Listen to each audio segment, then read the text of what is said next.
23세기 미래. 많은 사람들이 우주광산 채굴과 탐사 작업에 뛰어들게 되는데 카마이클은 임신한 아내를 두고 우주광산 채굴에 갈 예정입니다. 아내는 둘이 찍은 사진을 주며 집에 꼭 돌아오라는 말을 하죠. 서부 해안기지. 우주광산 채굴을 준비 중인 카마이클은 신참입니다.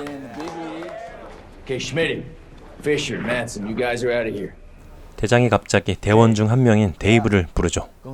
그들은 에이펙스라는 장치로 우주로 순간이동을 하는데 데이브가 불법 도약을 했다는 의심을 받게 됩니다. 의심쩍은 상황에서 대원들은 점프 준비를 하는데 먼저 출발하는 대원들. 그리고 몇 초 후 다시 복귀하는데 온몸이 피투성이에 여기저기 총을 쏘기 시작합니다. 기지가 폐쇄되어 빠져나가지 못하는 상황.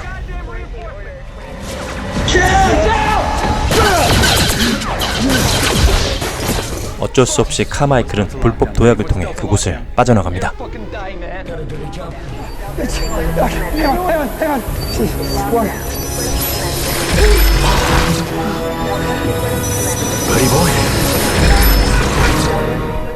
한편 동부 해안기지에서는 뭔가 중요한 작전이 시작되는데 광산 채굴을 위한 인피니에서 대규모 폭발이 일어났고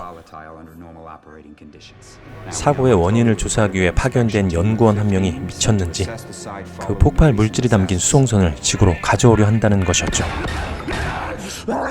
그런데 이때 서부 해안 기지가 전멸되었다는 소식이 들려오고 전원 사망인 줄 알았는데 유일한 생존자가 있음을 알게 됩니다. 이들의 임무는 수송선의 출발 저지와 카마이클을 구조하는 것이었죠.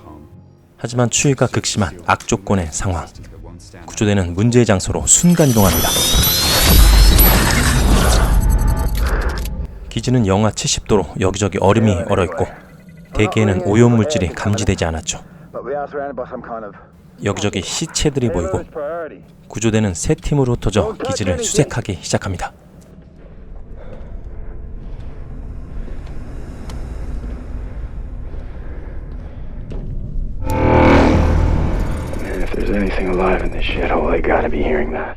통로 곳곳에서 죽은 시체들이 발견되는데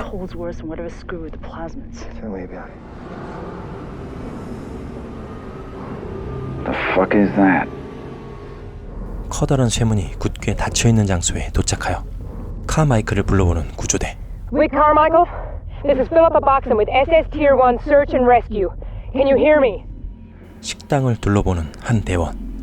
여기저기 인간의 장기들이 널려 있습니다. 발전소를 체크하는 대장. 대원 한 명이 발전기를 재가동시키자 불이 들어오고 전력이 복구되기 시작합니다. 하지만 구식으로 이진법 언어를 쓰는 컴퓨터를 다루지 못하는 그들. 그런데 갑자기 모니터에 누군가의 메시지가 뜨고 익명의 대상은 그들의 임무에 대해 묻는데 대장은 카마이클을 구조하러 왔다고 밝힙니다. What's happening?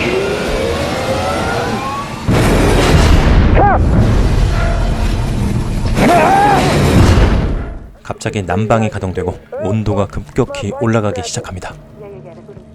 그리고 굳게 닫혀있던 쇠문이 열리기 시작하는데 그곳에서 나오는 정체불명의 남자. 그의 정체는 카마이클이었죠. 그는 그동안 이곳으로 슬립해온 군인과 광부들이 무언가에 감염되어 광란에 사륙을 했다고 말합니다.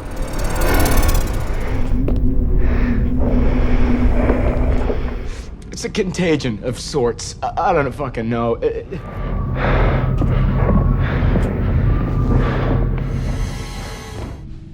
And how'd you manage to be the only one left alive?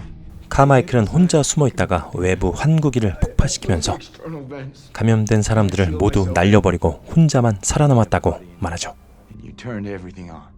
카마이클이 기지를 작동시킬 줄 알자 구조대는 그에게 수송선의 출발을 막아줄 것을 부탁합니다. 카마이클은 능숙하게 수송선의 위치를 확인하고 Pacific Ocean, just off San Francisco. 멘지스와 대원 2명을 제어실로 보내죠.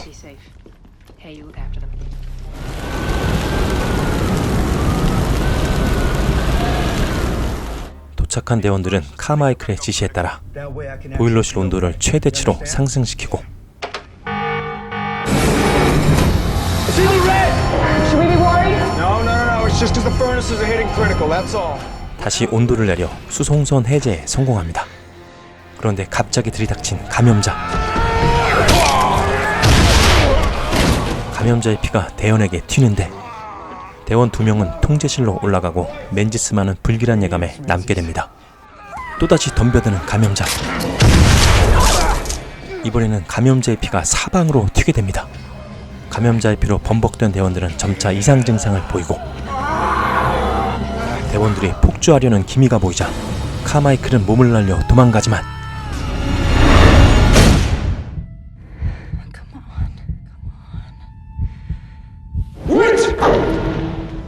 정신을 차려보니 대원 중 한 명이 그를 죽이려 하는데 갑자기 다른 대원이 나타나 서로 싸움을 벌이고 카마이클은 대원을 피해 다른 곳으로 도망갑니다.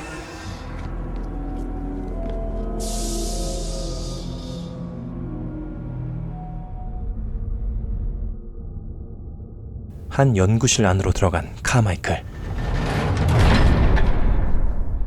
무슨 약이라도 써보려 했지만 아는 게 전혀 없었죠. 연구실 안쪽 문을 열고 들어가 보는 카마이클. 병 속에는 수상한 생명체들이 들어있고 연구일지가 보입니다. 동결 생명체의 광물들이 온도가 올라가면 액화되어 활동을 하는데 이것이 인간의 장기들을 복제하며 공격 본능을 유발시키고 2시간 내로 숙주를 지배하는 완벽한 생명체라는 내용이었죠. 그때 갑자기 캐비넷에서 누군가 튀어나오는데 감염되지 않았던 맨지스입니다. 맨지스는 카마이클이 감염되었는지 의심하는데 카마이클은 자신이 감염되지 않았다는 것을 증명하죠. Everyone else got infected. Everyone. There was blood everywhere. 그리고 맨지스에게 이 행성에는 동결 생명체가 존재하며 그것은 성장과 진화를 위해 인간의 공격 성향을 유발시킨다고 알려줍니다. 그때 갑자기 달려드는 렉스.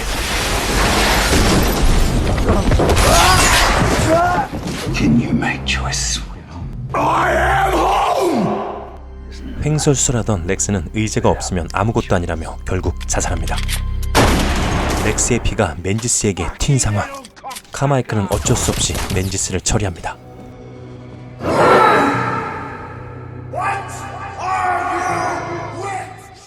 한편 카마이클의 상태도 점점 악화되어 가고 있었죠.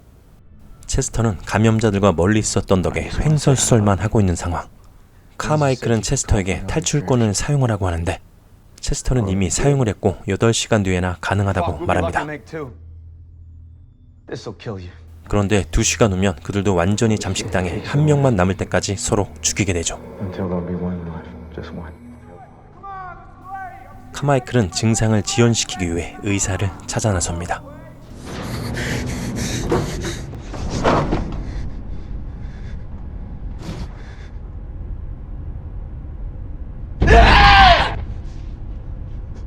하지만 한 명 남은 의사도 이미 다 죽어가고 있었죠.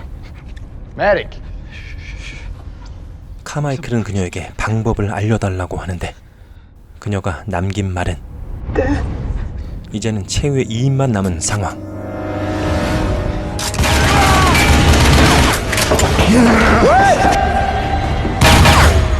카마이클은 각성한 듯 두 눈이 완전히 빨개져 있었죠.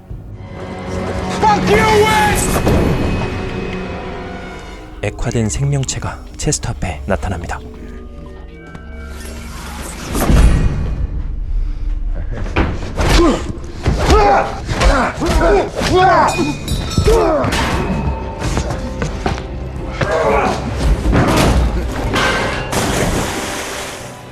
각성한 카마이클은 체스터의 목을 꺾어버려 최후의 1인이 됩니다. 최종 생존자로서 살아남은 카마이클은 방송장치로 무한루프 녹음을 하며 미지의 생명체에게 연설을 하는데 무지한 지배 욕망에 의해 증오와 폭력을 선택한 것은 실패한 것이며 만약 성장하고 진화할 시간이 있었다면 상황은 달라졌을 것이라고 말하죠.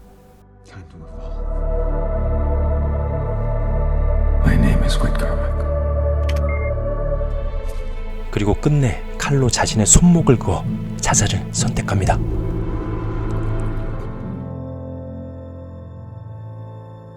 You had a downright fucking refusal. 그런데 갑자기 진액들이 죽은 대원들을 감싸기 시작하고 카마이클의 손에서 흐르던 피들도 다시 거꾸로 올라가기 시작합니다. 자신을 부른 소리에 정신을 차린 카마이클. Let's go home.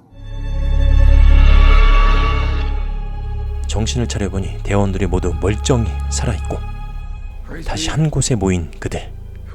하지만 아무도 어찌된 일인지 모릅니다.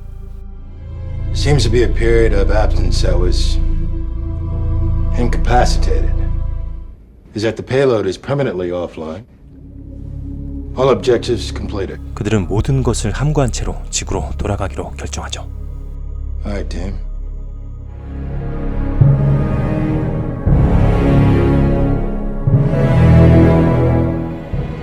인간 복제에 성공한 외계 생명체는 파괴가 아닌 공존과 화합을 선택한 것이었죠. 지구로 복귀한 카마이클과 구조대원들. 기지에서는 그들이 감염원에 노출되었는지를 꼼꼼하게 검사하기 시작합니다. Look at me, sir. I can't get a reading. I'm going to scan again. 그들 모두가 문제없다는 진단을 받고 안심합니다. 사랑하는 아내를 만나기 위해 집으로 향하는 카마이클을 보여주며 영화는 끝이 납니다. 우주로의 순간이동과 우주 생명체의 감염으로 인한 인간들의 폭주를 다룬 이 영화는 진화를 위해 증오와 폭력을 선택한 외계 생명체의 모습을 통해 우리의 모습을 돌아보게 하는 느낌마저 듭니다. 미래를 위한 진화는 결코 증오나 폭력만으로는 이룰 수 없고 공존과 화합이 필요하다는 교훈을 담으려 했던 것 같지만 복잡한 내용과 진액으로만 등장하는 외계 생물체 탓에 에얼리언과 같은 괴물을 원하는 사람이라면 실망할 수 있는 영화일 수도 있습니다. 하지만 지구의 암울한 미래 모습과 순간이동 그리고 공격성을 일으키는 우주 생물체라는 소재 자체는 흥미를 불러일으키기에는 충분하지 않았나 생각합니다. 그럼 전 다음 영화 리뷰로 다시 찾아뵙겠습니다.